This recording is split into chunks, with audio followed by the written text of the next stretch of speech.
Hey guys, so today I'm going to share a set of meal prep containers. So right here I have 50 pieces of meal prep containers.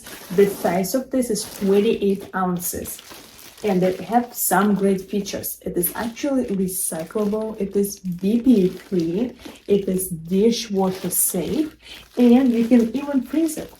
So if you have some food that you want to prepare for the week, and if you want to put it in the freezer, you can just go ahead and put it in the freezer. Nothing will happen with that. So this is perfect. I like using those ones because you can actually reuse them because they're sturdy enough. You don't have to throw them away. If you want to, you can. As I mentioned, they're recyclable, so you don't feel bad about throwing them away. But it's a perfect, and the size also perfect for my lunches. You know, it's 28 ounces, so makes it perfect.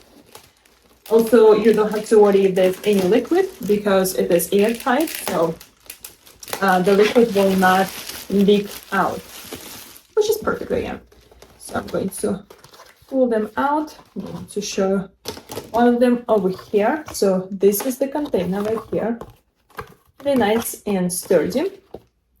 And this is the lid. Again, the lid is sturdy enough as well and thick enough to keep all your foods, your liquids inside. Perfect. So I'm going to close it, and that's it. It's airtight, it's protected, so easy. Take it with you to work or wherever you go, and not to worry that things will come out or leak out. And you can microwave easily, so it is safe for your use. So perfect set. Definitely recommend you to get one.